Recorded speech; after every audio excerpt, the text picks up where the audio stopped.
बहुत बहुत स्वागत है आप सभी का आपके अपने YouTube channel Shukla study point में। मैं शिवम शुक्ला आप सभी दोस्तों का हार्दिक स्वागत करता हूं। एजुकेशन के न्यू मॉडल पेपर में आपको बता दूं कि ये 2023 की परीक्षाओं के लिए नवीनतम मॉडल पेपर है, जिसके अंतर्गत हम शिक्षा के मनोवैज्ञानिक परिप्रेक्ष्य जो आपका पेपर का नाम है, इससे बनने वाले बहुत ही महत्वपूर्ण प्रश्नों के बारे में चर्चा करने का प्रयास करेंगे, जो कि आपकी परीक्षा के लिए बहुत इंपॉर्टेंट होगा।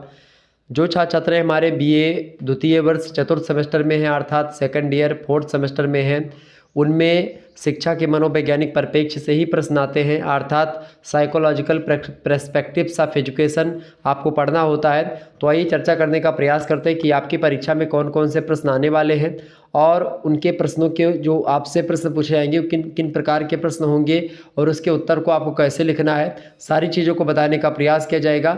यह लिखित मॉडल पेपर है आपकी परीक्षाओं के लिए। Objective model paper already available है, आप लोग प्लेलिस्ट में देख लीजिएगा, और महासंग्राम वीडियो के 2 पार्ट अवेलेबल हैं, आप उनको भी देख लीजिएगा। आपकी परीक्षा के लिए बहुत इंपॉर्टेंट होंगे। BA second year fourth semester 2023 शिक्षा शास्त्र psychological perspectives of education new model paper 2023। Okay, most important questions और आंसर्स की श्रृंखला है, जो कि आपकी परीक्षा की दृष्टि से बहुत ही इंपॉर्टेंट है। 3 खंडों में आपका पेपर बटा हुआ होता है, खंड आ, बा और खंड सा। खंड आ से जो प्रश्न पूछे जाते हैं वो अति लघु उत्तरीय टाइप के प्रश्न होते हैं, खंड सा से लघु उत्तरीय और खंड सा से दीर्घ उत्तरीय टाइप के आपके प्रश्न पूछे जाते हैं। जो खंड आ से अति लघु उत्तरीय प्रश्न पूछे जाते हैं उनकी संख्या 10 होती है। 10 के 10 प्रश्नों को अर्थात सभी प्रश्नों को करना अनिवार्य होता है। एक प्रश्न का उत्तर आपको 50 शब्दों में लिखना होता है। अगर आप ऐसा करने में सफल होते हैं तो आपको 2 अंक प्रदान किए जाते हैं एक प्रश्न के लिए। ठीक है, इस प्रकार से 10 प्रश्न जब आप अच्छे तरीके से करते हैं तो आपको यहाँ से कुल मिलाकर के 20 नंबर आपको मिलते हैं। इसी प्रकार से जो लघु उत्तरीय प्रश्न होते हैं उनकी अगर बात की जाए तो लघु उत्तरीय प्रश्न 8 की संख्या में आपको दिए जाते हैं, जिनमें से केवल आपको 5 प्रश्न करने होते, 3 प्रश्न नहीं करने होते हैं। और दीर्घ उत्तरीय में यानी खंडसा में बात की जाए तो आपको 4 क्वेश्चंस आपको दिखेंगे, जिनमें से केवल 2 प्रश्न आपको करने होते हैं। 500 शब्दों में दीर्घ उत्तरीय प्रश्नों को, 200 शब्दों में लघु उत्तरीय प्रश्नों को और 50 शब्दों में आपको अति लघु उत्तरीय प्रश्नों को लिखना होता है। अब इसी श्रृंखला में हम आगे बढ़ते हैं और पहला प्रश्न अति लघु उत्तरीय आपका आ चुका है। शिक्षा मनोविज्ञान का अर्थ बताइए। 50 शब्दों में आपको शिक्षा मनोविज्ञान के बारे में, उसके अर्थ के बारे में बताना है।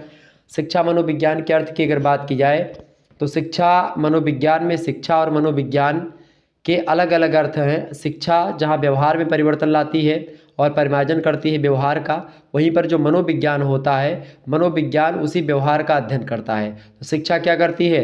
शिक्षा व्यवहार में परिवर्तन लाती है, व्यवहार को अच्छा बनाती है। यानी व्यवहार का क्या करती है शिक्षा? परिवर्तन करने में व्यवहार में और व्यवहार का परिमार्जन करने में, दोनों में इंपॉर्टेंट भूमिका कौन निभाती है? शिक्षा निभाती है। और इसी व्यवहार का अध्ययन करता है मनोविज्ञान। आपको पता होगा मनोविज्ञान को पहले आत्मा का विज्ञान, मन का विज्ञान, ठीक है, इन सभी का विज्ञान कहा जाता था। लेकिन आजकल जो वर्तमान परिप्रेक्ष्य में परिभाषाएं दी जा रही हैं वो शिक्षा मतलब जो मनोविज्ञान है उसको एक प्रकार से ना तो मन का विज्ञान कहा जाता है, ना आत्मा का विज्ञान कहा जाता है, उसको कहा जाता है व्यवहार का विज्ञान। तो जिस व्यवहारों का परिमार्जन शिक्षा करती है, जिस व्यवहारों में परिवर्तन शिक्षा लाती है, या शिक्षा के द्वारा जिन व्यवहारों में परिवर्तन लाया जाता है, उन्हीं व्यवहारों का अध्ययन कौन करता है? मनोविज्ञान। इस प्रकार से शिक्षा और मनोविज्ञान का संबंध भी एक प्रकार से ऐसा है मानो एक ही सिक्के के 2 पहलू हों। तो खास करके आप देखिएगा सीखने और सिखाने या शिक्षण क्रियाओं से संबंधित है शिक्षा मनोविज्ञान। और आप देखिएगा शिक्षा मनोविज्ञान जो है वो मनोविज्ञान की एक शाखा है और 2 शब्दों से मिलकर के शिक्षा मनोविज्ञान बना हुआ है। एक है शिक्षा और दूसरा है मनोविज्ञान। ठीक है, कुल मिलाकर के शिक्षा संबंधी मनोविज्ञान ही शिक्षा मनोविज्ञान कहलाता है। ये हो गया आपका शिक्षा मनोविज्ञान का अर्थ। इतना अगर आप लिख देंगे तो हो जाएगा। वैसे स्टीफन महोदय कहते हैं कि शिक्षा मनोविज्ञान शैक्षिक परिस्थितियों के मनोवैज्ञानिक पक्ष का अध्ययन है। ठीक है, तो शिक्षा मनोविज्ञान की बात की तो शिक्षा मनोविज्ञान की एक महत्वपूर्ण शाखा होती है, अत्यंत महत्वपूर्ण शाखा है। 2 शब्दों से मिलकर के बना है शिक्षा और मनोविज्ञान। शिक्षा की बात की जाए तो ये व्यवहार में परिवर्तन लाती है, मनोविज्ञान व्यवहारों का अध्ययन करता है। ठीक है, तो यही सब इसका अर्थ में आप लिख सकते हैं और अच्छे तरीके से आपको अंक मिल जाएंगे। दूसरा प्रश्न आपकी परीक्षा में आ सकता है। देखिए दूसरा प्रश्न है विकास की अवस्थाएं बताइए। विकास की अवस्थाओं की अगर बात की जाए तो मनुष्य जब पैदा होता है उसके बाद से ही उसका विकास प्रारंभ हो जाता है। तो विकास एक तो होता है, देखिए विकास की विभिन्न अवस्थाओं के संबंध में मनोवैज्ञानिकों और शरीर विज्ञान वेताओं में आप देखिएगा मतभेद मिलेगा। वो अलग बताते हैं, और जो मतलब अलग अलग विद्वान अलग अलग तरीके से विकास की अवस्थाओं को बताते हैं, विकास की अवस्था के बारे में बताते हैं। लेकिन डॉक्टर अर्नेस्ट जोन्स महोदय ने विकास की कई एक प्रकार से और तर्कसंगत जो वर्गीकरण किया है, कैटेगराइजेशन किया है, वो इम्पोर्टेंट है। तो उसी को अपनाते हुए मैं आपको बताने का प्रयास करता हूँ। उन्हीं के कथानुसार उन्हीं का वर्गीकरण मैं आपको बता रहा हूँ।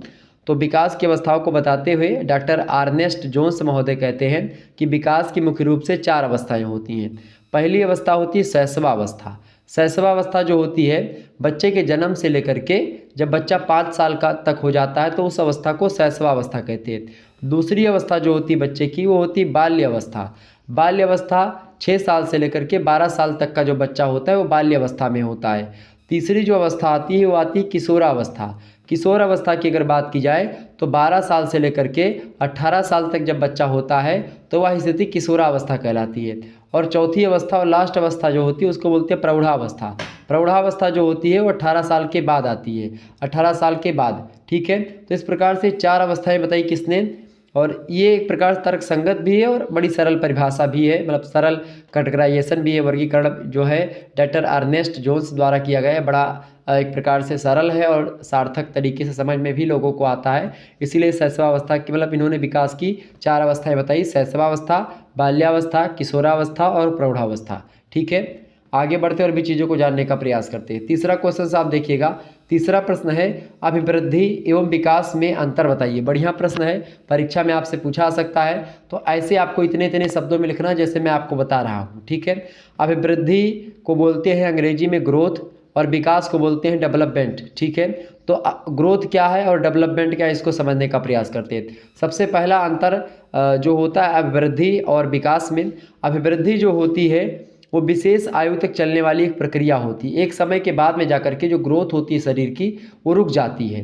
जबकि जो विकास होता है, डेवलपमेंट होता है, वो जन्म से लेकर के जब तक व्यक्ति की मृत्यु नहीं हो जाती है तब तक डेवलपमेंट होता रहता है। ठीक है, विकास होता रहता है। क्योंकि विकास जो होता है उसके विभिन्न पक्ष होते हैं, जैसे कि शारीरिक विकास हो गया, मानसिक विकास हो गया, सामाजिक विकास, संवेगात्मक विकास। ये सारे विकास जो होते हैं ये डेवलपमेंट के पक्ष हैं, डेवलपमेंट के भाग हैं, विकास के भाग हैं। जबकि जो वृद्धि होती है वो शरीर में ही होती है। दूसरा अंतर ये आप लिख सकते हो, परिमाणात्मक परिवर्तन की अभिव्यक्ति होता है अभिवृद्धि, यानी परिमाण बढ़ता है, मात्रा बढ़ती है अभिवृद्धि में। जबकि विकास जो होता है गुणात्मक तरीके से, यानी आपकी क्वालिटी में भी परिवर्तन होता है और क्वांटिटी में भी परिवर्तन होता है। आपकी आँख छोटी थी पहले बचपन में और अब बड़ी हो गई है, ये तो हुआ ग्रोथ। लेकिन आपकी आँख जो है बड़ी भी हुई है और अच्छे तरीके से देखने भी लगी है, लोगों को पहचानने भी लगी है, कौन अच्छा है कौन बुरा है इसकी पहचान भी कर पा रही है आपकी आँख। तो आप मान लीजिए आपका विकास हो रहा है। तो विकास से शरीर भी बढ़ता है और मानसिक क्रियाएं, मानसिक चीज़ें भी बढ़ती हैं। मतलब कि विकास जो होता है वो गुणात्मक भी होता है और परिमाणात्मक भी होता है। जबकि अभिवृद्धि जो होती है वह केवल परिमाणात्मक होती है। शरीर बढ़ना केवल कहा जाएगा ग्रोथ होना। ठीक है, तीसरा अंतर आप लिख सकते हैं, जो अभिवृद्धि होती है वो विकास का एक चरण होती है, जबकि विकास में वृद्धि सम्मिलित हो जाती है। मतलब विकास एक व्यापक है और वृद्धि एक प्रकार से वो अपने आप में संकीर्ण दायरा है। चौथा अंतर आप लिख सकते हो, अभिवृद्धि परिवर्तनों को मतलब परिवर्तनों को देखा जा सकता है, नापा जा सकता है अभिवृद्धि में। जबकि विकास में आप देखिएगा परिवर्तनों को केवल अनुभव किया जा सकता है, नापा नहीं जा सकता है। आपके विचारों में कितना परिवर्तन हुआ इसको आप माप नहीं सकते हैं, इसको आप देख नहीं सकते हैं, उसको केवल महसूस कर सकते हैं, अनुभव कर सकते हैं। ठीक है, पांचवा अंतर ये लिख सकते हैं, अभिवृद्धि जो है केवल शारीरिक परिवर्तनों को प्रकट करती है, जबकि जो विकास होता है ये संपूर्ण पक्षों के परिवर्तन को संयुक्त रूप से प्रकट करता है। तो कुल मिलाकर के ये अंतर हो गया विकास और अभिवृद्धि में। आगे बढ़ते हैं, अगला प्रश्न। चौथा क्वेश्चन आपकी स्क्रीन पर आ चुका है। प्रश्न है शैक्षिक मनोविज्ञान के अध्ययन की विधियां लिखिए। शैक्षिक मनोविज्ञान के अध्ययन की विधियां, बड़ा इंपॉर्टेंट प्रश्न ये आपसे पूछ लिया गया। शैक्षिक मनोविज्ञान के अध्ययन की कई सारी विधियां हैं। जैसे शैक्षिक मनोविज्ञान को अध्ययन के लिए खास करके पहली विधि अंतर्दर्शन विधि के माध्यम से हम शिक्षा मनोविज्ञान या शैक्षिक मनोविज्ञान का अध्ययन करते हैं। अंतर्दर्शन विधि के द्वारा मतलब खुद अपने अंदर झांक करके, अंदर ही देख करके और चीज़ों के बारे में जान पाते हैं। दूसरा होता है निरीक्षण विधि, यानी कहीं पर जा करके हम निरीक्षण करते हैं। तीसरी विधि प्रयोगात्मक विधि, प्रैक्टिकल करते हैं। चौथी विधि होती है तुलनात्मक विधि, किसी से तुलना करते हैं। पाँचवीं विधि विकासात्मक विधि, छठवीं विधि होती है जीवन वृत्त अध्ययन विधि, आठवीं विधि मतलब सातवीं विधि होती है निदानात्मक विधि, आठवीं विधि है मनोविश्लेषणात्मक विधि और नवीं विधि है सांख्यिकीय विधि। तो इस प्रकार से ये विधियाँ होती हैं शैक्षिक मनोविज्ञान की। कौन कौन सी? आपसे अगर अति लघु उत्तरीय में प्रश्न पूछेगा तो आप इन्हीं विधियों के बारे में लिख देंगे तो आपको नंबर मिल जाएगा। प्रश्न पूछेगा कि शैक्षिक मनोविज्ञान के अध्ययन विधियाँ बताइए, लिखिए, तो आप क्या लिखेंगे? शिक्षा मतलब अंतर्दर्शन विधि, शिक्षा मनोविज्ञान की जो पहली विधि अंतर्दर्शन विधि, दूसरी विधि निरीक्षण, तीसरी प्रयोगात्मक, चौथी तुलनात्मक, पाँचवीं विकासात्मक, छठवीं है आपकी जीवन वृत्त अध्ययन विधि, सातवीं निदानात्मक विधि, आठवीं मनोविश्लेषणात्मक विधि और नौवीं है सांख्यिकीय विधि। ठीक है, तो ये सब विधियाँ हैं किसके? शैक्षिक मनोविज्ञान के अध्ययन की। पांचवा क्वेश्चन आपकी स्क्रीन पर आ चुका है, देखेंगे। अधिगम यानी जो सीखना होता है उसकी परिभाषा लिखिए। अधिगम किसे कहते हैं, सीखना किसे कहते हैं? सीखने की बात की जाए, अधिगम की बात की जाए तो स्किनर महोदय कहते हैं कि सीखना व्यवहार में उत्तरोत्तर सामंजस्य की प्रक्रिया होती है। मतलब लगातार आप जैसे जैसे आपका जीवन बीतता जा रहा है उसमें सामंजस्य करने की प्रक्रिया ही सीखना होता है। एक ऐसा व्यवहार जो आप सीखते हैं जो कि आप भविष्य में बढ़ती उम्र के साथ अपना समायोजन कर पाते हैं। क्रो एंड क्रो कहते हैं कि सीखना आदतों, ज्ञान और अभिवृत्तियों का अर्जन होता है, तो ये होता है सीखना। ठीक है, और भी परिभाषा गिलफोर्ड महोदय ने दी। गिलफोर्ड महोदय ने कहा कि व्यवहार के कारण व्यवहार में आया कोई भी परिवर्तन जो होता है वही अधिगम होता है। तो अधिगम माने होता है सीखना, कोई मिलाकर के होता है लर्निंग। ठीक है, तो एक प्रकार से कई मामलों से हम सीख सकते हैं, कई चीज़ों के माध्यम से। ओके, आगे बढ़ते तो अधिगम की परिभाषा ये हो गई आपकी। अगला प्रश्न, छठा नंबर क्वेश्चन आप देखिएगा। प्रेरणा का क्या तात्पर्य है? प्रेरणा मतलब अभिप्रेरणा, मतलब मोटिवेशन। तो प्रेरणा शब्द से कार्य करने का बोध होता है। प्रेरणा जितनी ही प्रभावशाली होती है कार्य कुशलता में उतनी ही प्रभावी होती है। मतलब जितना ज़्यादा मोटिवेशन आपको मिलेगा उतने अच्छे तरीके से आप काम भी करेंगे। फेंडरसन महोदय कहते हैं प्रेरणा को परिभाषित करते हुए कि जो प्रभावी अधिगम होता है, प्रभावी अधिगम प्रभावी प्रेरणा पर निर्भर करता है। अगर आप अच्छे तरीके से सीखना चाहते हैं तो अच्छे मोटिवेशन की आवश्यकता होती है। प्रेरणा का सामान्य अर्थ हम उत्तेजना से लगाते हैं, क्योंकि बिना उत्तेजना के कोई प्रतिक्रिया संभव नहीं होती है और हमारे प्रत्येक व्यवहार के कारण में आप देखते हैं कोई ना कोई उत्तेजना जरूर होती है। बिना उत्तेजना के कार्य नहीं हो पाता है, तो उत्तेजना के द्वारा ही कार्य संभव हो पाता है। ये होती प्रेरणा। प्रेरणा माने होता है मोटिवेशन। जब किसी व्यक्ति को किसी कार्य करने के लिए लगातार प्रेरित किया जाता है तो वह मोटिवेट होता है, उसको वो प्रेरित होता है कार्य करने के लिए और वो काम करता है।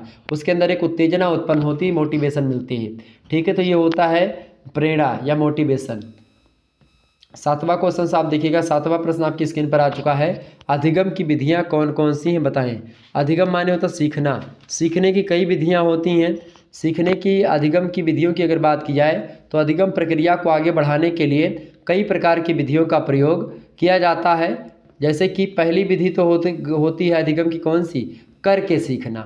अगर कोई काम आपको करना है तो सबसे पहले आप अगर उसको बार बार करते रहेंगे तो आप सीख जाएंगे। यानी करके सीखने में क्या होता है, व्यक्ति किसी कार्य को स्वयं करने का अभ्यास करता है और जिसके परिणाम स्वरूप क्या होता है, वह उस कार्य को करना सीख लेता है। जैसे आप साइकिल बचपन में चलाते चलाते और एक दिन आता है कि आप साइकिल सीख लेते हैं। पहले कैंची चलाते हैं, पहले साइकिल वैसे लेकर के भागते हैं, फिर पैडल पे एक एक लात रख करके और फिर उसको थोड़ा दूर भगाते रहते हैं, फिर कैंची सीखते हैं, फिर डंडा चलाते हैं, तब जा कर के फिर गद्दी पर बैठते हैं।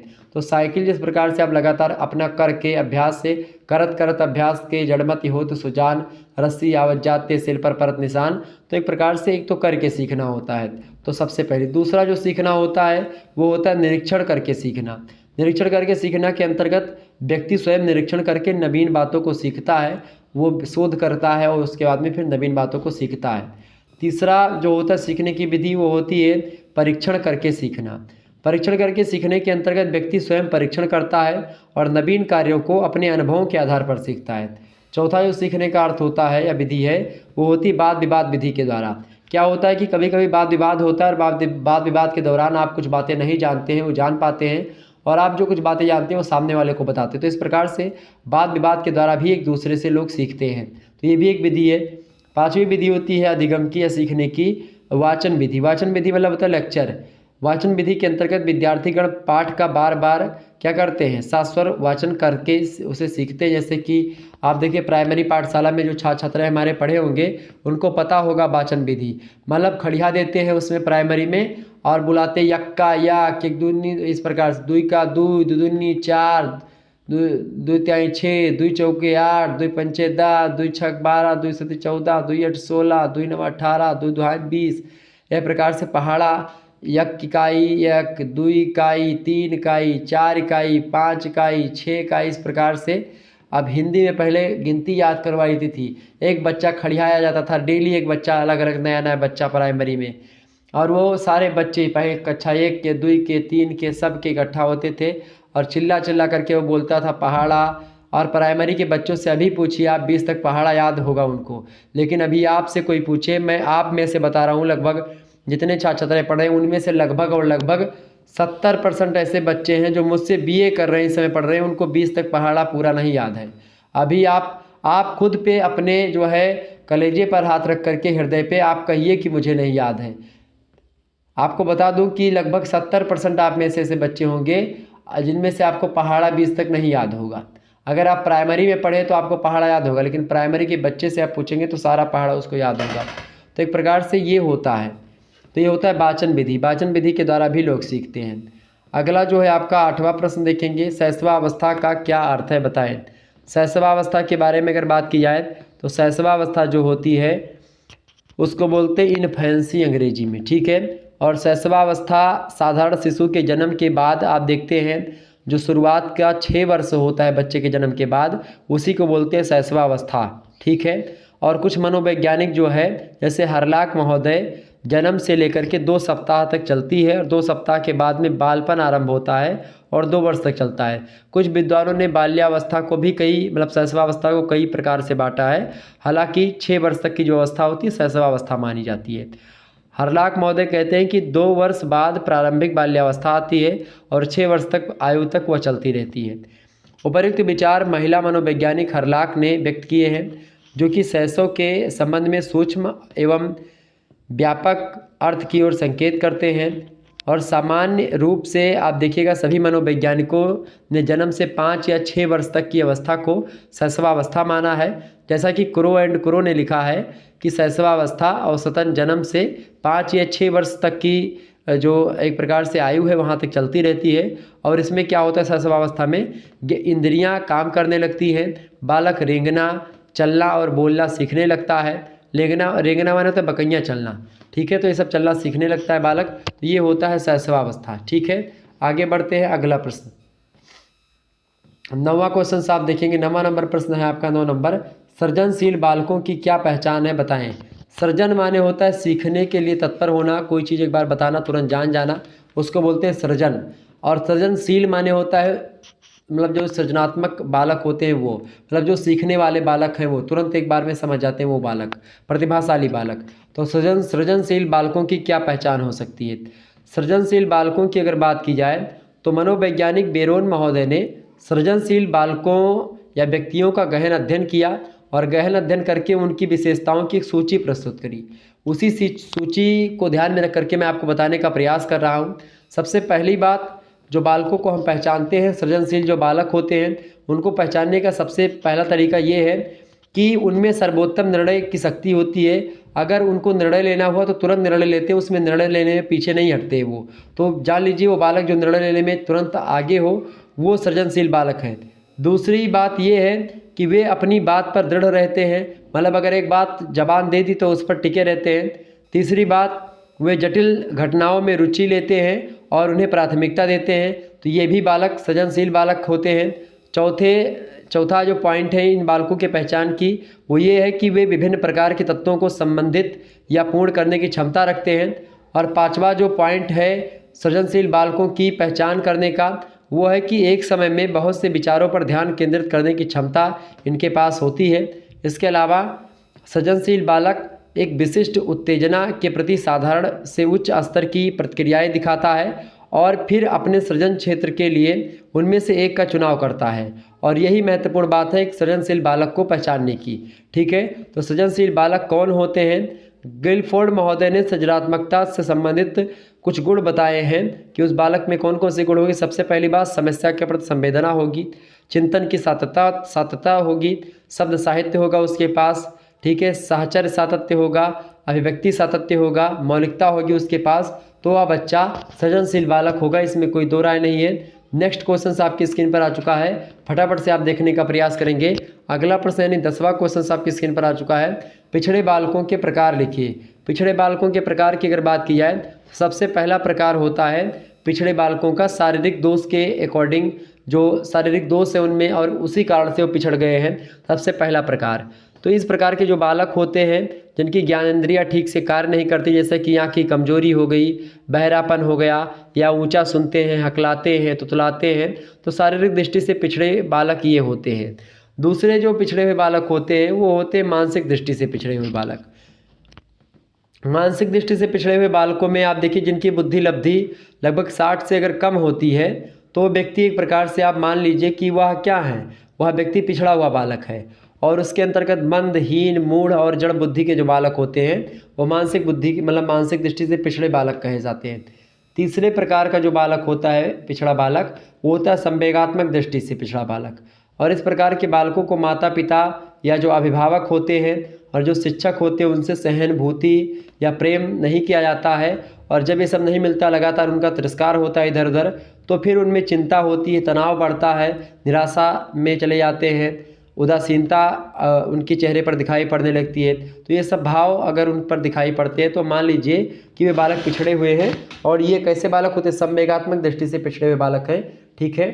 आगे देखिएगा, जो चौथा होता है बालकों का प्रकार, खास करके पिछड़े बालकों का, वो है वातावरण और परिस्थितियों के कारण से पिछड़े हुए बालक। वातावरण परिस्थितियों के कारण जो पिछड़े बालक होते हैं, कुछ बालक परिवार की आर्थिक परिस्थिति तथा सामाजिक और सांस्कृतिक वातावरण ठीक ना होने के कारण से सामान्य बुद्धि के होते हुए भी पिछड़ जाते हैं। तो ये ऐसे बालक होते हैं कि उनकी सिचुएशन, उनका जो इन्वायरमेंट है वही ऐसा नहीं कि वो आगे बढ़ सके। पाँचवें वे प्रकार के बालक होते हैं पिछड़े हुए, जो जिनमें शिक्षा का अभाव होता है। वे बालक समान बुद्धि के होते हुए भी किसी इस कारणों से स्कूल नहीं जा पाते हैं, ठीक है, और उनका पढ़ने लिखने का कार्य असुविधा या अभाव के कारण से पीछे रह जाता है। और ऐसे बालक की ओर ध्यान भी कोई नहीं दे पाता, और वो बालक धीरे धीरे क्या होते हैं, पीछे चले जाते हैं और पिछड़े हुए बालकों की श्रेणी में आ जाते हैं। तो इस प्रकार से पिछड़े हुए बालकों के प्रकार मैंने आपको बता दिया। पिछड़ा बालक कौन होता है? जो बालक या बालिका कक्षा में किसी तथ्य को बार बार समझाने पर उसको नहीं समझ पाता है, नहीं जान पाता है, तो वह बालक पिछड़ा हुआ बालक होता है, ठीक है। ये बात ध्यान रखिएगा। मतलब कि सिरिल वर्ट महोदय कहते हैं कि एक पिछड़ा बालक वह है जो अपने स्कूल जीवन के मध्यकाल में जो लगभग जो मध्यकाल में की आयु में आप देखते हैं अपनी कक्षा से नीचे की कक्षा का कार्य नहीं कर सकता, जो उसकी आयु के लिए सामान्य सी बात है। अगर उसको नहीं कर पाता तो वो बालक पिछड़ा हुआ बालक है, ठीक है। मतलब पिछड़ा हुआ बालक अपनी आयु के समान बालक से पढ़ने लिखने में पीछे होता है। बुद्धि लब्धि के आधार पर देखिएगा तो समान बुद्धि लब्धि अर्थात 70 बुद्धि लब्धि के नीचे होता है।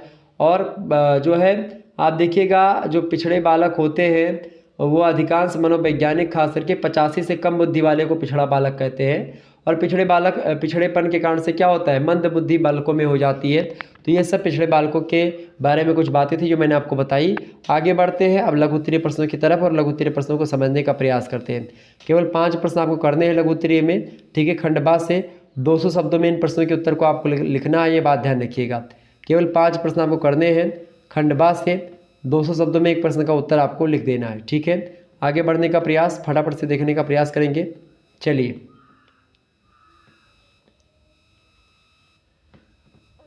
5 प्रश्न ही केवल करना है और आपको 8 क्वेश्चन दिए जाएंगे। केवल कितने प्रश्न करने हैं भैया? 5 प्रश्न ही करने हैं। प्रश्न आपका है, देखेंगे, व्यक्तिगत भिन्नता के कारण बताइए। या व्यक्तिगत विभिन्नता या व्यक्तिगत भिन्नता बात एक ही है, क्योंकि हर बालक हर व्यक्ति एक रूप में नहीं होता, ना तो उसकी शरीर और कदकाठी सेम होती है, ना ही उनकी वैचारिकताएँ सेम होती, मतलब विचार और पढ़ा लिखा होना। इसमें बालक बहुत सारे लोग ज़्यादा पढ़े लिखे होते हैं, बहुत सारे लोग कम पढ़ लिखते हैं, बहुत सारे लोग ज़्यादा समझ पाते हैं, बहुत कम समझ पाते हैं। तो व्यक्तिगत भिन्नता जो है उसके कई कारण होता है। पहला कारण तो होता है वंशानुक्रम। वंशानुक्रम की अगर बात की जाए तो व्यक्तिगत भिन्नता का जो सबसे प्रमुख कारण है वो वंशानुक्रम ही होता है। मनोवैज्ञानिक गाल्टन, पियर्सन, टरमैन, मैकडूगल और बिने, इन सभी लोगों ने अपने प्रयोगों में यह सिद्ध करा है कि व्यक्तियों के शारीरिक, मानसिक और चारित्रिक विशेषताओं का प्रमुख कारण वंशानुक्रम ही होता है। क्योंकि पैतृक गुणों का संक्रमण जो होता है एक पीढ़ी से दूसरी पीढ़ी में होता रहता है और इन्हीं कारणों से व्यक्ति में भिन्नता दिखाई देती है। मतलब कि जो तीव्र बुद्धि के माता पिता होते हैं उनकी संतानें तीव्र बुद्धि की होती हैं और जो मंद बुद्धि के माता पिता होते हैं उनकी संतानें मंद बुद्धि की होती हैं। कभी कभी एक ही माता पिता की संतानों में विभिन्नता पाई जाती है। वे मानसिक शक्तियों, स्वभाव और अन्य गुणों में एक दूसरे से कुछ ना कुछ अलग जरूर होते हैं। ठीक है, तो मतलब एक पिता के 4 लड़के हैं, चारों के विचार अलग अलग होते हैं, बात भी आप ध्यान रखेंगे। ओके, तो ज़रूरी नहीं कि वंशानुक्रम ज़्यादा इंपॉर्टेंट मैटर करे, हालांकि लेकिन जिसके घर में जैसा स्वभाव होता है, संस्कार होता है, वैसे ही बच्चे पर पड़ता है और वैसा ही बच्चा आगे विचारवान होता है। दूसरा जो कारण है वो होता है वातावरण। व्यक्तिगत भिन्नता का दूसरा कारण जो है वो वातावरण है। वातावरण की अगर बात की जाए तो वातावरण के अंतर्गत पारिवारिक, सामाजिक, भौगोलिक और सांस्कृतिक वातावरण का प्रभाव व्यक्ति पर पड़ता है। व्यक्ति जिस प्रकार के वातावरण में रहता है उसी प्रकार उसका शारीरिक, मानसिक और विकास, रहन सहन जो होता है वो प्रभावित होता रहता है। आचार विचार जो होते हैं उसी हिसाब से प्रभावित होते हैं। जिस हिसाब से उसका नगर होता है, गांव होता है, ठीक उसी प्रकार से वह जो होता है उसका विचार भी होने लगता है। ठीक है, तो दूसरा कारण है वातावरण। पहला है वंशानुक्रम, दूसरा है वातावरण और तीसरा जो कारण है व्यक्तिगत भिन्नता का वो कौन सा है भाई? तीसरा जो कारण है वो है आयु और बुद्धि। आयु और बुद्धि की अगर बात की जाए तो बालक का शारीरिक विकास, मानसिक और संवेगात्मक विकास जो होता है उसकी आयु के अनुसार होता है बालक के, और इसीलिए विभिन्न आयु के बालकों में अंतर दिखाई देता है। बुद्धि को जन्मजात क्षमता माना जाता है, फिर भी आप देखिएगा इस क्षमता का विकास आयु के हिसाब से होता है। जैसे जैसे बालक पर्यावरण के संपर्क में आता है उसकी आयु बढ़ती है, बुद्धि भी बढ़ती जाती है और बुद्धि में अंतर होने के कारण से व्यक्ति को ऐसी श्रेणी में क्रमबद्ध किया जाता है जो प्रतिभावान से लेकर के मूर्ख तक होते हैं। इसीलिए बुद्धि, लब्धि, IQ का मापन भी किया जाता है।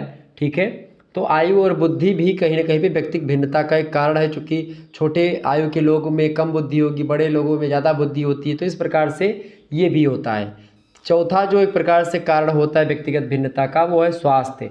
क्योंकि अच्छा स्वास्थ्य होगा तो अच्छे मस्तिष्क का विकास होगा। ठीक है, आप देखिएगा कुछ लोग स्वस्थ होते हैं, हष्ट पुष्ट हैं, कुछ साधारण होते हैं, कुछ लोग दुर्बल होते हैं और इसीलिए उनमें शारीरिक शक्ति और कार्य क्षमता में भिन्नता पाई जाती है। शारीरिक स्वास्थ्य का मानसिक स्वास्थ्य से संबंध होता है और पूर्ण स्वास्थ्य और अस्वस्थ व्यक्ति में बहुत अंतर भी दिखाई पड़ता है, चाहे वो एक प्रकार से विचारों की बात की जाए और चाहे शारीरिक चीज़ों में अगर देखें तो उसमें। ठीक है, तो स्वास्थ्य भी मैटर करता है। पांचवा कारण है व्यक्तिगत भिन्नता का वो होता है जाति, प्रजाति और राष्ट्र। चूँकि व्यक्तिगत भिन्नता के कारणों में जाति, प्रजाति और देश का भी महत्वपूर्ण स्थान होता है। आपको बता दूं जैसे ब्राह्मण जाति के व्यक्ति अध्ययनशील होते हैं, क्षत्रिय जाति के व्यक्ति जो है युद्ध प्रिय होते हैं, साहसी होते हैं, वैश्य जाति के व्यक्ति जो होते हैं व्यापार में कुशल होते हैं, निग्रो प्रजाति के बालकों में अमेरिकन प्रजाति के बालक अधिक तेज होते हैं। ठीक है, और बुद्धिमान और कार्यकुशल भी एक प्रकार से अलग अलग क्षेत्रों के लोग पाए जाते हैं। तो आप देखिएगा जो राष्ट्र के जो व्यक्ति होते, खास करके एक राष्ट्र के व्यक्तियों में शारीरिक, बौद्धिक और भावात्मक विशेषताएं दूसरे राष्ट्र के व्यक्तियों से अलग अलग होती हैं। तो ये सब भी व्यक्तिगत भिन्नता का एक कारण है। छठा कारण आप लिख सकते हैं शिक्षा एवं आर्थिक दशा। वहाँ की मतलब उसके घर की शिक्षा कैसी और आर्थिक दशा कैसी है यह भी मैटर करती है व्यक्ति के एक प्रकार से विचारवान होने में। सातवां अंतरलिंग भेद, मतलब बालक और बालिकाओं के शारीरिक विकास, मानसिक विकास, संवेगात्मक विकास, इन सभी में अंतर दिखता है। चूँकि बालिकाओं का विकास शारीरिक दृष्टि से बालक से पहले होता है। बालिकाएं जल्दी बढ़ती हैं, उनका शारीरिक विकास देखिएगा जल्दी होता है, बालकों का शारीरिक विकास थोड़ा धीमा गति से होता है। ठीक है, और इसी प्रकार से बालक स्वभाव से कठोर, साहसी, परिश्रमी और बालिकाएं कोमल होती हैं, दयालु होती हैं, लज्जाशील होती हैं, शांति प्रिय होती हैं। आठवां जो कारण है वो होती है परिपक्वता और नौवां कारण है गत्यात्मक योग्यता। तो इस प्रकार से ये व्यक्तिगत भिन्नता के कई कारण हैं जिसके बारे में मैंने आपको बताया। दूसरा प्रश्न आप देखिएगा, दूसरा प्रश्न है शिक्षा मनोविज्ञान के विषय क्षेत्र का वर्णन कीजिए। शिक्षा मनोविज्ञान के विषय क्षेत्र की अगर बात की जाए तो शिक्षा मनोविज्ञान का विषय क्षेत्र जो है वो अत्यधिक व्यापक है और इसके अंतर्गत विद्यार्थी, अध्यापक, शिक्षण, शैक्षिक समस्याएं, तमाम सारी जो शैक्षिक विधियाँ हैं वो, निर्देशन, परीक्षण, प्रमापन, ये सब कुछ जो है शिक्षा मनोविज्ञान के अंतर्गत आ जाता है। और शिक्षा मनोविज्ञान का विस्तार इतना अनिश्चित है कि आज तक इसकी सीमाएं निर्धारित नहीं की जा सकी हैं कि इसकी सीमा कहाँ तक है। इसका परिणाम यह हुआ है कि हम जब भी शिक्षा मनोविज्ञान की कोई नवीन पुस्तक खोजते हैं तो हमें यह ज्ञात होता है कि सामग्री संभवतः इसकी क्या होगी। ठीक है, विषय विस्तार संबंधी परिभाषाओं को लेकर के क्रो एंड क्रो कहते हैं, हस्बैंड वाइफ हैं दोनों, कहते हैं कि शिक्षा मनोविज्ञान की विषय सामग्री का संबंध सीखने को प्रभावित करने वाली दशाओं से है। डगलस और हॉलैंड कहते हैं कि शिक्षा मनोविज्ञान की विषय सामग्री शिक्षा की प्रक्रियाओं में भाग लेने वाले व्यक्ति की प्रकृति, मानसिक व्यवस्था और जो व्यवहार होता है उससे संबंधित है। गैरिसन और अन्य कहते हैं कि शिक्षा मनोविज्ञान की विषय सामग्री का संगठन दो पहलुओं के आधार पर किया जाता है। पहला, ज्ञान प्राप्त करने वालों को विकसित एवं संपन्न बनाना। दूसरा, निर्देशन के गुणात्मक विकास के लिए शिक्षकों को ज्ञान और अनुभूति से सुसज्जित करना। ठीक है, तो ये होते हैं शिक्षा मनोविज्ञान के विषय क्षेत्र। हालांकि शिक्षा मनोविज्ञान के विषय के अंतर्गत और भी कई सारी चीज़ों का अध्ययन किया जाता है, जैसे कि पहली बात, विद्यार्थियों की शारीरिक रचनाओं और क्रियाओं का अध्ययन किया जाता है शिक्षा मनोविज्ञान के अंतर्गत। इसके अलावा शिक्षार्थी की मानसिक क्रियाओं का अध्ययन किया जाता है। ठीक है, इसके अलावा आप देखते हैं जो है बालक का ध्यान, रुचि, अधिगम, प्रेरणा, तर्क, निर्णय, कल्पना, स्मृति, चिंतन, बुद्धि, इन सभी का बालकों का जो है अध्ययन किया जाता है शिक्षा मनोविज्ञान के अंतर्गत ही। इसके अलावा तीसरी बात, शिक्षार्थी की संवेगात्मक क्रियाओं का अध्ययन किया जाता है। इसके अलावा चौथी बात, शिक्षार्थी की सामाजिक क्रियाओं का अध्ययन किया जाता है। इसके अलावा शिक्षार्थी के वंशानुक्रम और वातावरण का अध्ययन किया जाता है। इसके अलावा बालक की व्यक्तिगत विभिन्नताओं का अध्ययन किया जाता है। इसके अलावा विशिष्ट बालकों का अध्ययन, बाल विकास अवस्थाओं का अध्ययन, ठीक है, सीखने की क्रियाओं का अध्ययन, पाठ्यक्रम निर्माण संबंधी सिद्धांतों का अध्ययन और माप व परीक्षण संबंधी सिद्धांतों का अध्ययन, मानसिक स्वास्थ्य के सिद्धांत का अध्ययन और निर्देशन संबंधी सिद्धांतों का अध्ययन। तो ये सारे अध्ययन जो होते हैं ये सब किए जाते हैं शिक्षा मनोविज्ञान के विषय क्षेत्र के अंतर्गत। इसीलिए इसका क्षेत्र बड़ा व्यापक है और इसको निर्धारित करना एक कठिन काम में हो जाता है किसी भी विद्वान के लिए, इसीलिए इसकी कोई सीमा निर्धारित नहीं की जा सकी है। आगे बढ़ते हैं, अगला क्वेश्चन आप देखिएगा, तीसरा नंबर प्रश्न आपकी स्क्रीन पर आ चुका है। प्रश्न है, थॉर्नडाइक का उदासीन अनुक्रिया सिद्धांत क्या है? फटाफट से आप बताने का प्रयास करेंगे। प्रश्न है, थॉर्नडाइक का उद्दीपन अनुक्रिया सिद्धांत क्या है? फटाफट से आप बताने का प्रयास करेंगे। तो थॉर्नडाइक का जो उद्दीपन अनुक्रिया सिद्धांत है इसके बारे में अगर बताया जाए तो सिद्धांत का अर्थ ये है कि जब कोई प्राणी या कोई व्यक्ति कोई कार्य सीखता है तब उसके सामने एक विशेष स्थिति होती है, उसी विशेष स्थिति को हम कहते हैं उद्दीपक। ठीक है, तो उद्दीपक किसको कहते हैं? किसी विशेष स्थिति को। क्योंकि जब कोई व्यक्ति या कोई प्राणी कोई कार्य सीखता है तो उसके सामने क्या होता है? एक उद्दीपक होता है, यानी एक विशेष स्थिति होती है, एक सिचुएशन होती है। ठीक है, जो कि उसे एक विशेष प्रकार की प्रतिक्रिया या अनुक्रिया यानी रिस्पॉन्स करने के लिए प्रेरित करती है।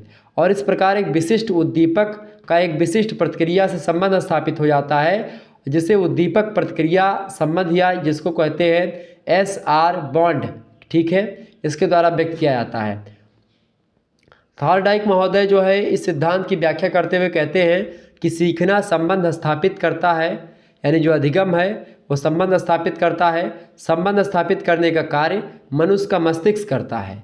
थॉर्नडाइक ने इस सिद्धांत पर प्रकाश डालते हुए बिग व हंट महोदय ने लिखा है कि सीखने की प्रक्रिया में किसी मानसिक क्रिया का शारीरिक क्रिया से, शारीरिक क्रिया का मानसिक क्रिया से, मानसिक क्रिया का मानसिक क्रिया से या शारीरिक क्रिया का शारीरिक क्रिया से संबंध होना आवश्यक होता है।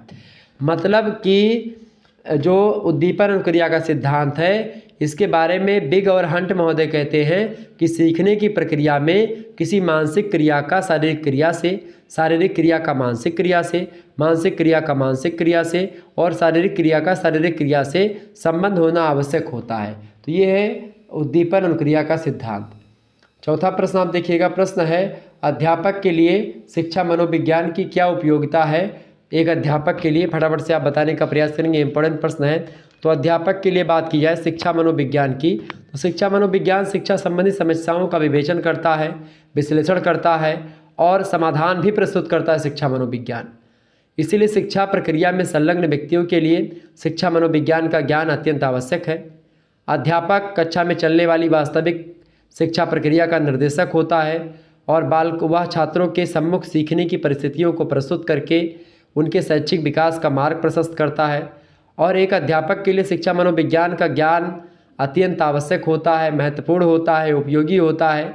शिक्षा मनोविज्ञान के ज्ञान के अभाव में कोई भी अध्यापक अपने कार्य को कुशलतापूर्वक करने में संपन्न नहीं हो पाता है, कुशलतापूर्वक अपने कार्य को संपादित नहीं कर पाता है। और इसीलिए अध्यापक के लिए मनोविज्ञान का एक शिक्षा मनोविज्ञान की बहुत उपयोगिता है। पहली उपयोगिता तो इस बात से लगाई जाती है कि शिक्षा मनोविज्ञान अध्यापक को सम्यक दृष्टि प्रदान करता है। दूसरी बात, शिक्षा मनोविज्ञान कक्षा में उपयुक्त शैक्षिक वातावरण उत्पन्न करने में सहायक होता है। तीसरी बात, शिक्षा मनोविज्ञान अध्यापक को छात्रों के प्रति प्रेम, सहानुभूति तथा समदर्शी व्यवहार को अपनाने में सहायता करता है। चौथी बात, शिक्षा मनोविज्ञान अध्यापक को प्रभावशाली शिक्षण विधियों की जानकारी देता है। पांचवी बात, शिक्षा मनोविज्ञान शिक्षा के क्षेत्र में व्यक्तिगत विभिन्नताओं के महत्व पर बल देता है। छठवीं बात आप लिख सकते हो, शिक्षा मनोविज्ञान पाठ्यक्रम के निर्माण में भी सहायता प्रदान करता है। इसके अलावा सातवीं बात, शिक्षा मनोविज्ञान बालकों के बहुमुखी विकास की विधियों की जानकारी भी देता है। आठवीं बात आप लिख सकते हैं, शिक्षा मनोविज्ञान शैक्षिक और व्यावसायिक मार्गदर्शन प्रदान करने में अध्यापक की मदद करता है। नवीं बात आप लिख सकते हो, शिक्षा मनोविज्ञान अनुशासन बनाए रखने में मनोवैज्ञानिक तरीकों की जानकारी अध्यापक को देता है। 10वीं बात ये कि शिक्षा मनोविज्ञान अध्यापक को बाल स्वभाव और बाल व्यवहार को बाल व्यवहार के बारे में जानने से अवगत करवाता है कि भाई किस प्रकार से बालकों की बुद्धि के बारे में आपको जानना है। चूँकि बालक बांदर एक स्वभाव, तो इस प्रकार से बालकों के क्रियाकलापों को समझना परम आवश्यक है। ठीक है, तो ये हो गया अध्यापक के लिए शिक्षा मनोविज्ञान की उपयोगिता। आगे बढ़ते और भी चीज़ों को जानने का प्रयास करते हैं। अगला प्रश्न, पांचवा प्रश्न आपकी स्क्रीन पर आ चुका है, सभी लोग देखने का प्रयास करेंगे। एक बार फटाफट से आप लोग वीडियो को लाइक और शेयर कर दीजिएगा। प्रश्न है, अधिगम के अंतर्दृष्टि यानी अंतर्दृष्टि सिद्धांत जो है, यानी जो सूझ का सिद्धांत है, उसकी विशेषताएं लिखिए। प्रश्न अच्छा है, इंपॉर्टेंट है परीक्षा की दृष्टि से आपके। तो अधिगम का जो अंतर्दृष्टि सिद्धांत है या सूझ का सिद्धांत है, इसकी विशेषताएं पूछी जा रही हैं। तो अंतर्दृष्टि सिद्धांत की बात की तो इसमें कहा गया कि सीखने की क्रिया जो होती है वह धीरे धीरे एक के बाद एक या प्रयास के बाद प्रयास से ही नहीं अपितु संपूर्ण परिस्थिति के निरीक्षण से एकाएक उत्पन्न सूझ के द्वारा होती है। लगातार आप प्रयास करते हो, उसके दौरान आपको कोई सूझ मिलता है, कोई चीज़ आपको याद आती है और उसके बाद में वो काम आप कर देते हैं, फिर वो आप सीख जाते हैं। अंतर्दृष्टि का अर्थ होता है हल को एकाएक पकड़ लेना, जिससे एक ऐसी क्रिया शुरू होती है जो परिस्थिति के अनुसार चलती है और हल प्रत्यक्ष ज्ञान के क्षेत्र का संरूप के संदर्भ में होता है। आर्किल महोदय ने प्रयोगों के आधार पर सूझ सिद्धांत के संदर्भ में कई निष्कर्ष निकाला। पहली विशेषता उन्होंने बताई अधिगम का जो अंतर्दृष्टि सिद्धांत है उसके बारे में कहा कि सूझ जो है एकाएक उत्पन्न होता है या होती है। दूसरी बात, सूझ का संबंध बुद्धि से है। तीसरी बात, सूझ पर आयु का भी प्रभाव पड़ता है। चौथी विशेषता, सूझ द्वारा प्राप्त ज्ञान जो होता है वो अस्थायी होता है। पांचवी विशेषता ये है कि सूझ पर परिस्थिति के अवयवों की व्यवस्था का प्रभाव पड़ता है। संपूर्ण परिस्थिति को उसके अंगों सहित समझ लेने पर सूझ झलक पड़ती है। छठी बात यह है कि सूझ में प्रासंगिक पुनरानुभव या पूर्वानुभव सहायक होते हैं। सातवीं बात, सूझ में कुछ देर तक टटोलना और अन्वेषण करना पड़ता है। आठवीं विशेषता ये है सूझ की कि सूझ का प्रयोग जो है नवीन परिस्थितियों में संभव है। और नवीं विशेषता जो है सूझ का या अंतर्दृष्टि सिद्धांत का वो ये है कि सूझ में लक्ष्य प्रेरक का काम करता है। ठीक है, तो ये सब है सूझ के कुछ विशेषताएं जिसके बारे में हमने आपको बताई। आगे बढ़ते हैं, अगला प्रश्न। छठा क्वेश्चन आपकी स्क्रीन पर आ चुका है। प्रश्न है, स्मृति से आप क्या समझते हैं, इसके प्रकारों का वर्णन कीजिए। बढ़िया प्रश्न है, स्मृति के बारे में आपसे पूछा गया है। स्मृति से आप क्या समझते हैं, स्मृति के प्रकारों का वर्णन कीजिए। तो स्मृति के बारे में अगर बताएं तो एक मानसिक प्रक्रिया होती है स्मृति, और इसकी सहायता से स्मृति के हम जो गत अनुभव होते हैं या जो बीत गए अनुभव होते हैं उन अनुभवों को जो कि मानसिक संस्कार के रूप में हमारे अचेतन मन में विद्यमान रहते हैं, अपनी वर्तमान चेतना में उनको लाने में स्मृति हमारी मदद करती है। और हमारे व्यावसायिक जीवन में अनेक प्रकार की घटनाएं घटित होती हैं या हम किसी स्थान या वस्तु को देखते हैं तो उनसे कुछ अनुभव प्राप्त करते हैं जो कि सदा चेतन मन में नहीं रहते, किंतु अचेतन मन में बने रहते हैं और इन अनुभवों की छाप मस्तिष्क में अंकित हो जाती है। अचेतन मन में संचित इन्हीं अनुभवों में चेतन मन में आ जाने की जो क्रिया होती है, इसी को स्मृति कहते हैं। उदाहरण के रूप में अगर मैं बताऊँ आपको, जैसे आगरा के विभिन्न ऐतिहासिक स्थलों में ताजमहल विशेष रूप से दर्शनीय है और इसे मैंने वर्षों पूर्व देखा था, तो उसे प्रत्यक्ष देख करके मस्तिष्क में जो प्रतिमा अंकित हो गई है वह मेरे अचेतन स्तर पर थी। और आज छोटी बहन के सामने ताजमहल का वर्णन करने से पूर्व अनुभव जो अचेतन स्तर पर संचित थे वो चेतना में आ जाते हैं, और आप जब बताने लगते हैं कि भाई ताजमहल ऐसा है या ऐसा है, तो आपके समक्ष ताजमहल की जो झांकी है वो आ जाती है कि ताजमहल ऐसा ही है, तो आप उसी अकॉर्डिंग उसका वर्णन करते हैं, चूँकि आपने एक बार उसको देखा है। तो जब भी आप जो है किसी चीज़ को देखते हैं, फिर उसके बाद में जब उसका वर्णन करते हैं तो फिर उसके बारे में चीज़ें आपको अवगत होती है। ठीक है, समझ में आ रही चीज़ें। तो ये है एक प्रकार से क्या भाई, स्मृति। समझ रहे स्मृति के बारे में? स्मृति यही होती है। स्मृति को परिभाषा को देते हुए स्काउट महोदय कहते हैं कि स्मृति क्या है, एक आदर्श पुनरावृत्ति है और उस सीमा तक जहाँ तक कि इसमें अतीत काल के अनुभव को यथासंभव उसी रूप में और उसी क्रम में याद किया जाता है जैसा कि उसका पहले अनुभव किया गया था। वुडवर्थ कहते हैं कि स्मृति सीखी हुई वस्तु का सीधा उपयोग है। मैकडूगल कहते हैं स्मृति से तात्पर्य अतीत की घटनाओं के अनुभव की कल्पना करना और इस तथ्य को पहचान लेना कि ये अतीत कालीन अनुभव हैं। ठीक है, इस प्रकार से अलग अलग लोगों ने स्मृति की परिभाषा अपने अपने हिसाब से दी है।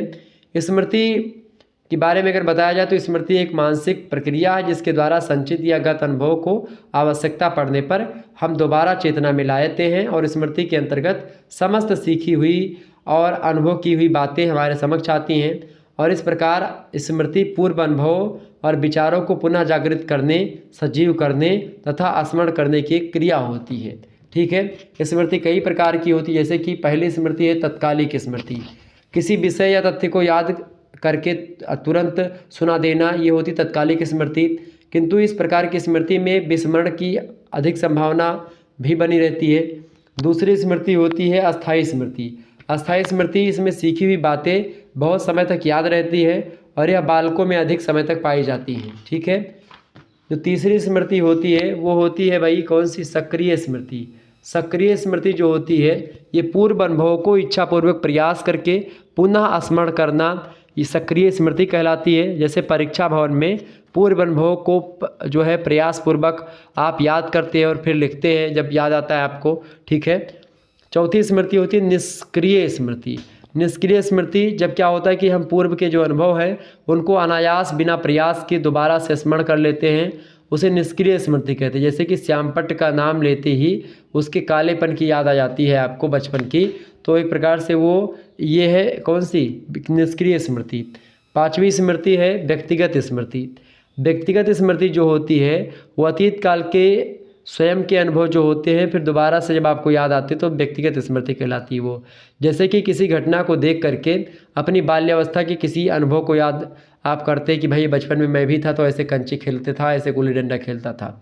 ठीक है, छठा जो है स्मृति वो है यांत्रिक स्मृति। मतलब यांत्रिक स्मृति किसी विषय को भली भांति बिना समझे रट लेना और आवश्यकता पड़ने पर सफलतापूर्वक पुनः स्मरण कर लेना, उसको कहते हैं यांत्रिक स्मृति।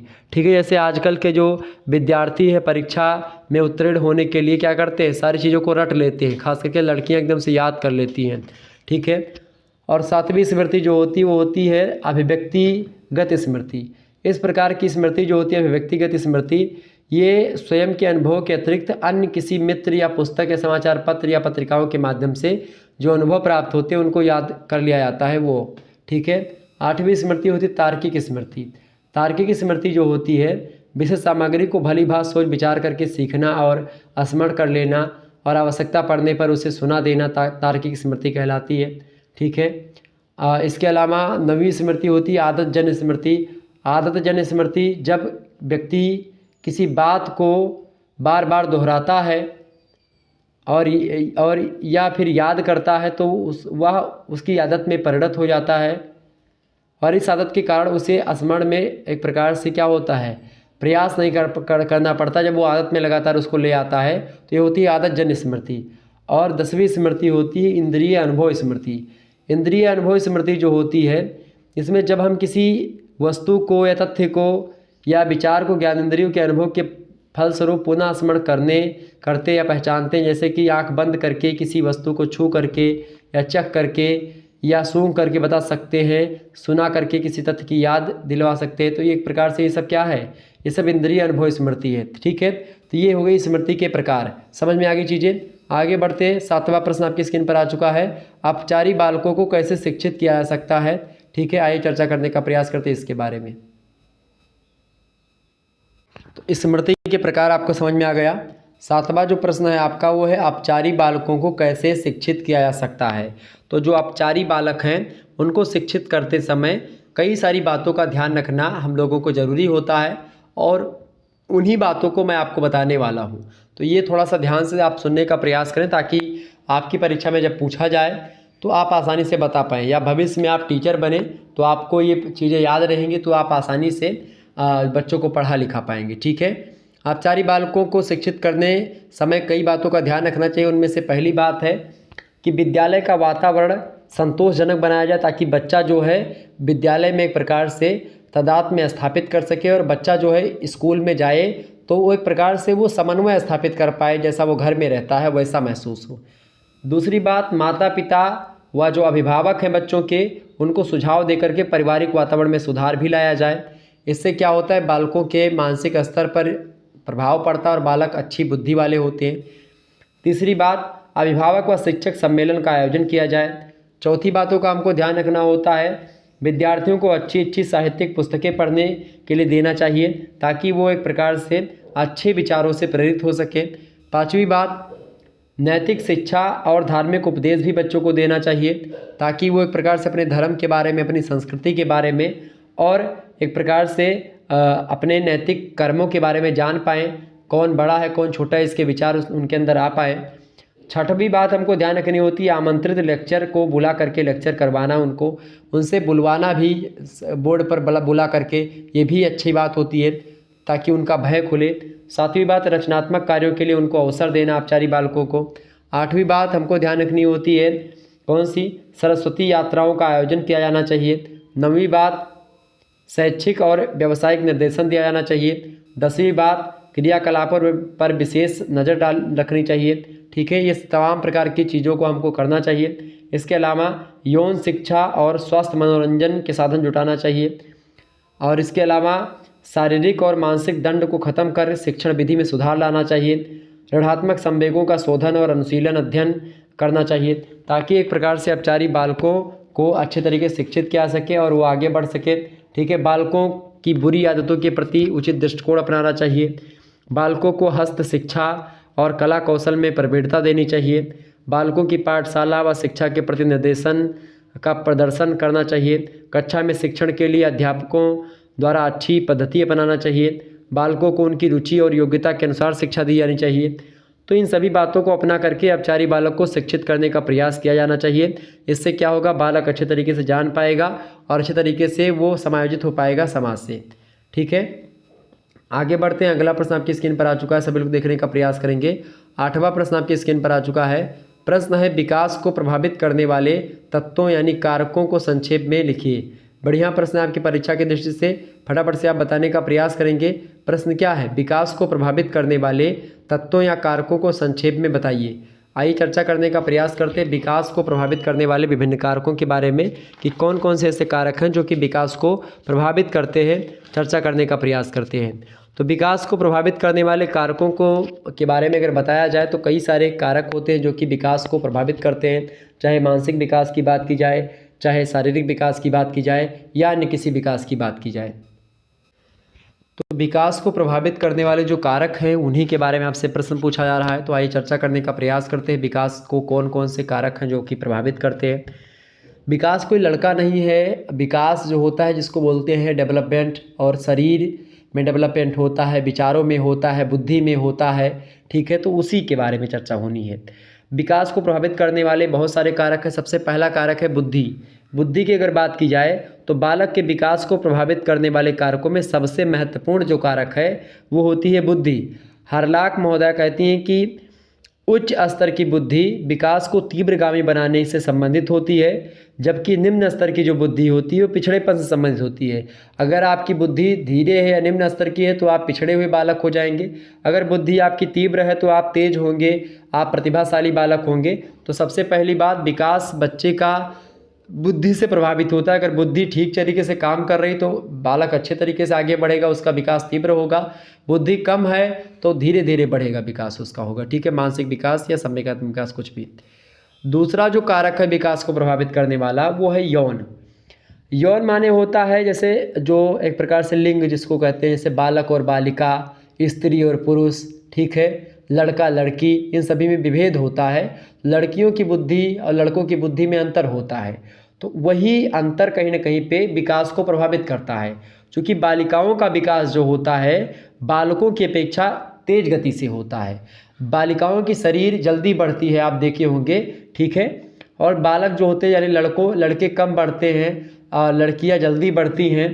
तो ये एक प्रकार से ये भी विकास का एक कारक है जो कि विकास को प्रभावित करता है। और परिपक्वता जो होती है लड़कियों में तीव्र आती है, जल्दी आती है, बच्चों में, लड़कों में थोड़ा कम आती है। लड़के एकदम से बैल बुद्धि होते हैं, आप देखिए कुछ बड़े हो जाएंगे तब भी उनको समझ कम आएगा। लेकिन लड़कियां जो होती हैं वो एक प्रकार, कोई गुस्साइएगा मत, इसमें मैंने बोल दिया है कि बैल बुद्धि होती है। बैल बुद्धि का मतलब ये होता है कि जो काम 12 साल की लड़की कर ले जाएगी, उसके अंदर समझ हो जाएगी उसको कि भाई ये यहाँ पर है, यहाँ पर कूड़ा करकट है तो उसको बहारना चाहिए, ये साफ़ सुथरा होना चाहिए, इतनी बुद्धि लड़कों में नहीं होती है, ठीक है। इसीलिए घर के कामकाज में लड़कियाँ ज़्यादा सक्सेस होती, लड़के नहीं हो पाते हैं।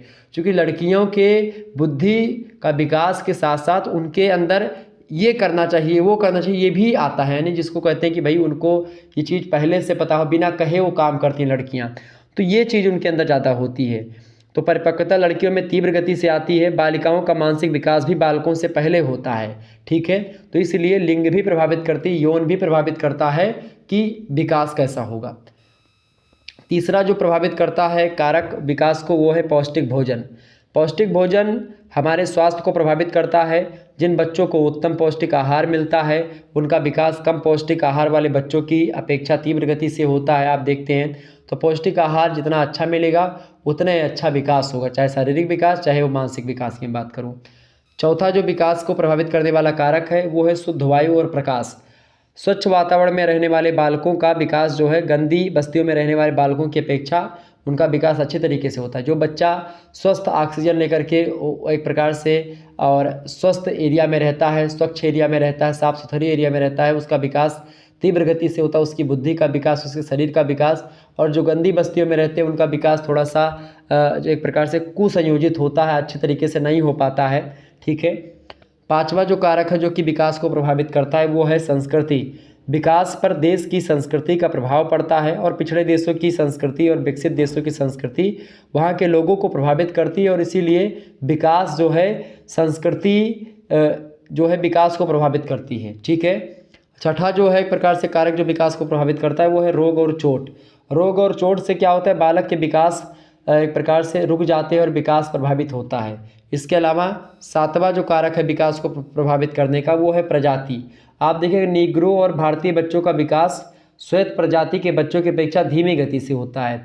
जो अमेरिकन बच्चे होते हैं या जो एक प्रकार से जो वाइट एंड येलो जो प्रजाति के बच्चे होते हैं, मतलब कि जैसे कि जो खास करके इंग्लैंड के बच्चे या फिर यूरोपीय कंट्रीज़ के बच्चे, अमेरिका के बच्चे होते हैं, उनका विकास तीव्र गति से होता है। और जो एक प्रकार से आप देखिएगा जो काले कलर के या एक प्रकार से जो भारतीय बच्चे उनका विकास थोड़ा कम होता है। ये पहले की मान्यता थी, लेकिन आजकल थोड़ा सा विकास के मामलों में जब से इंटरनेट का मामला आया तब से लोग आगे बढ़ रहे हैं और विकास भी एक प्रकार से प्रभावित हुआ है। लड़के लड़कियों में कोई भेद नहीं रहा आजकल, अब सभी का विकास थोड़ा ठीक ठाक हो रहा है। और इस प्रकार से कुछ जो अंतर है या कुछ प्रभावित करने वाले कारक हैं उनको थोड़ा सा एक प्रकार से मैनेज करना चाहिए। विकास को प्रभावित करने वाले कई सारे कारक थे जिनके बारे में मैंने आपको बताया और आप लोगों ने समझा भी, जाना उनके बारे में। आगे देखिए जो अगला प्रश्न है आपको दीर्घ उत्तरीय प्रश्न है, केवल 2 प्रश्नों के उत्तर आपको देने हैं। खंड 7 से दीर्घ उत्तरीय टाइप के प्रश्न पूछे जाते हैं। 500 शब्दों में एक प्रश्न का उत्तर आपको लिखना होता है। 4 क्वेश्चंस आपको दिए जाते हैं और 4 प्रश्न में से आपको केवल 2 प्रश्न छांट करके करने हैं। पहला प्रश्न आप देखिएगा, पहला प्रश्न आपसे पूछा जा रहा है शिक्षा मनोविज्ञान की परिभाषा दीजिए। शिक्षा मनोविज्ञान के पारस्परिक संबंधों की विवेचना कीजिए। शिक्षा मनोविज्ञान की अगर बात की जाए तो शिक्षा मनोविज्ञान की ही एक शाखा होती है और मनोविज्ञान का व्यवहारिक रूप होता है। मनोविज्ञान व्यवहारिक रूप है, शिक्षा की प्रक्रिया में मानव व्यवहार का अध्ययन करने वाला विज्ञान होता है शिक्षा मनोविज्ञान। कुल मिलाकर के स्किनर महोदय शिक्षा मनोविज्ञान के बारे में कहते हैं कि शिक्षा मनोविज्ञान अपना अर्थ शिक्षा से जो सामाजिक प्रक्रिया है और मनोविज्ञान से जो व्यवहार है, व्यवहार संबंधी विज्ञान है, उसी को ग्रहण करता है। और शिक्षा मनोविज्ञान के अर्थ का विश्लेषण करते हुए स्किनर महोदय ने कई सारे तथ्य बताए हैं, कई सारे संकेत दिए। पहली बात तो ये बताई गई कि शिक्षा मनोविज्ञान का केंद्र मानव व्यवहार होता है। दूसरी बात उन्होंने बताई कि शिक्षा मनोविज्ञान खोज एवं निरीक्षण से प्राप्त किए तथ्यों का संग्रह होता है। तीसरी बात बताई गई कि शिक्षा मनोविज्ञान में संग्रहित ज्ञान को सिद्धांतों का रूप प्रदान किया जा सकता है। चौथी बात कही गई कि शिक्षा मनोविज्ञान ने शिक्षा की समस्याओं का समाधान करने के लिए अपनी स्वयं की पद्धतियों का प्रतिपादन किया है। पांचवी बात, शिक्षा मनोविज्ञान के सिद्धांत और पद्धतियाँ शैक्षिक सिद्धांतों एवं प्रयोगों को आधार प्रदान करती हैं। तो इस शिक्षा मनोविज्ञान के बारे में कुछ बातें मैंने आपको बताई। शिक्षा मनोविज्ञान की परिभाषा को देते हुए एलिस क्रो कहते हैं कि शिक्षा मनोविज्ञान वैज्ञानिक विधि से प्राप्त किए जाने वाले मानव प्रतिक्रियाओं की उन सिद्धांतों के प्रयोग को प्रस्तुत करता है जो शैक्षिक और अधिगम को प्रभावित करते हैं, सीखने को प्रभावित करते हैं। ठीक है, कुल मिलाकर के शिक्षा मनोविज्ञान के बीच में संबंध भी है। प्रसिद्ध शिक्षा शास्त्री हैं हर्बार्ट, कहते हैं कि शिक्षा सिद्धांत का आधार मनोवैज्ञानिक होना चाहिए। पेस्टालॉजी कहते हैं कि शिक्षक को बालक के मस्तिष्क का अच्छा ज्ञान होना चाहिए। फ्रोबेल कहते हैं कि अवस्था विशेष के अनुसार ही हमें किसी बालक को, किसी युवक को किसी को बालक कहना चाहिए, किसी को युवक कहना चाहिए, किसी को वृद्ध कहना चाहिए, अवस्था विशेष के अनुसार ही। ठीक है, तो शिक्षा और मनोविज्ञान ये दोनों का संबंध जो है, जैसे एक ही सिक्के के दो पहलू होते हैं, ठीक उसी प्रकार से इन दोनों का संबंध है। ठीक है, ये बात थोड़ा सा ध्यान रखिएगा। शिक्षा मनोविज्ञान एक दूसरे के अन्योन्याश्रित संबंध है, दोनों में अन्योन्याश्रित का संबंध है। जिस प्रकार शिक्षा दर्शन को शिक्षा मनोविज्ञान को प्रभावित करती है, उसी प्रकार से मनोविज्ञान शिक्षा को। तो ये रही बात इनके बारे में। दूसरा प्रश्न आपसे बन सकता है, व्यक्तिगत विभिन्नता एवं शिक्षा तथा व्यक्तिगत भेद के महत्व का वर्णन कीजिए। बढ़िया प्रश्न है ये। तो व्यक्तिगत भिन्नता जो होती है, क्योंकि कई सारे व्यक्ति होते हैं, उनमें शारीरिक दृष्टि से अगर देखें, मानसिक दृष्टि से देखें, संवेगात्मक दृष्टि से देखें, हर दृष्टि से प्रत्येक व्यक्तियों में कुछ ना कुछ अंतर होता है, भेद होता है, भिन्नता होती है, उसी को बोलते हैं व्यक्तिगत विभिन्नता। और शिक्षा और व्यक्तिगत भेद के महत्व क्या है, इसके बारे में आपसे पूछा जा रहा है। तीसरा प्रश्न आपसे पूछा जा रहा है कि प्रतिभाशाली जो बालक होते हैं उनसे आप क्या समझते हैं। प्रतिभा संपन्न बालकों की पहचान करते हुए उनकी उचित शिक्षा व्यवस्था का उल्लेख कीजिए। यह बढ़िया प्रश्न है। सबसे पहले इसमें प्रतिभाशाली जो बालक होते हैं उनके बारे में आपको लिखना है कि प्रतिभाशाली बालक कौन होते हैं और प्रतिभाशाली बालकों की पहचान कैसे करते हैं, उसके बारे में भी आपको बताना है। यहाँ पर प्रतिभाशाली बालकों की विशेषताएं कुछ होती हैं, जैसे कि प्रतिभाशाली बालकों की पढ़ने लिखने की के प्रति उनकी अधिक रुचि होती है, इनका शब्द भंडार प्रतिभाशाली बालकों का व्यापक होता है, कठिन विषयों में अधिक रुचि लेते हैं, ज्ञान इंद्रियों का इनके तीव्र गति से विकास भी होता है, और मानसिक प्रक्रियाएँ जैसे कि अवधान, निरीक्षण, प्रत्यक्षीकरण, प्रत्ययीकरण, कल्पना, तर्क, चिंतन, निर्णय स्मरण करने की योग्यता इनमें तीव्र गति से होती है। और प्रतिभाशाली बालकों की बात की तो सामान्य ज्ञान इनका अच्छा होता है, अमूर्त विषयों में अधिक रुचि लेते हैं, समस्याओं का समाधान शीघ्र कर लेते हैं, और बौद्धिक महत्व के गुण भी इनमें होते हैं। विद्यालयी परीक्षाओं में अधिक अंक प्राप्त करते हैं प्रतिभाशाली बालक। ठीक है, और बुद्धि परीक्षाओं में इनके बुद्धि परीक्षाओं में अंक इनके अधिक होते हैं। क्रियाकलापों में भिन्नताएं पाई जाती हैं। बुद्धि लब्धि एक होती है इंटेलिजेंट कोसेंट। तो IQ जिसको बोलते हैं इंटेलिजेंट कोसेंट, IQ बराबर होता है मानसिक आयु बटे दैहिक आयु गुणे 100। तो इससे निकालते हैं बुद्धि लब्धि। मान लेते हैं कोई व्यक्ति है, उस व्यक्ति की जो मानसिक आयु है वो एक प्रकार से 5 साल की बच्चों के से हरकत कर रहा है। उसकी दैहिक यानी जो उसकी उम्र है, वास्तविक आयु जो है वो उसकी कैसी इतनी आयु है, 10 साल का बच्चा है और 5 साल के बच्चों ऐसी हरकतें कर रहा है। तो बुद्धि लब्धि कैसे निकालेंगे, 5 एकम 5, 5 दूना 10, इस प्रकार से निकलेगा 1/2 और गुणे आपका यहाँ पर 100 कर देंगे, 2 पंचे 50, यानी कि आपका यहाँ पर निकलेगा क्या 50। ठीक है, 2 पंचे 10, तो यानी 50 निकला। तो 50 बुद्धि लब्धि यानी कि IQ लेवल उसका बहुत कम है। ठीक है, वो जड़ है, समझ रहे हैं ना। तो एक प्रकार से ये हो गया।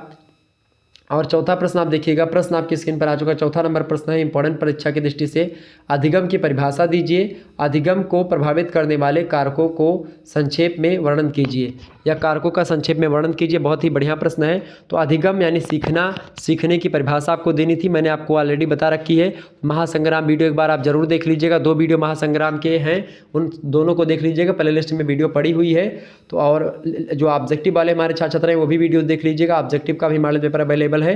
और इस प्रकार से आज की वीडियो के माध्यम से हमने इन सभी प्रश्नों के बारे में चर्चा करी जो कि आपकी परीक्षा की दृष्टि से बहुत ही इंपॉर्टेंट थे। आप सभी लोग इस वीडियो को शेयर करें, लाइक करें। चैनल पर अगर आप अभी नए आए हैं, चैनल को सब्सक्राइब कर दीजिएगा, वीडियो को शेयर कर दीजिए ताकि इसी प्रकार से और भी वीडियोज़ आपको मिलती रहे। धन्यवाद, बहुत बहुत धन्यवाद। मिलते हैं फिर नेक्स्ट वीडियो में। Good night all of you. बहुत बहुत धन्यवाद आप सभी का।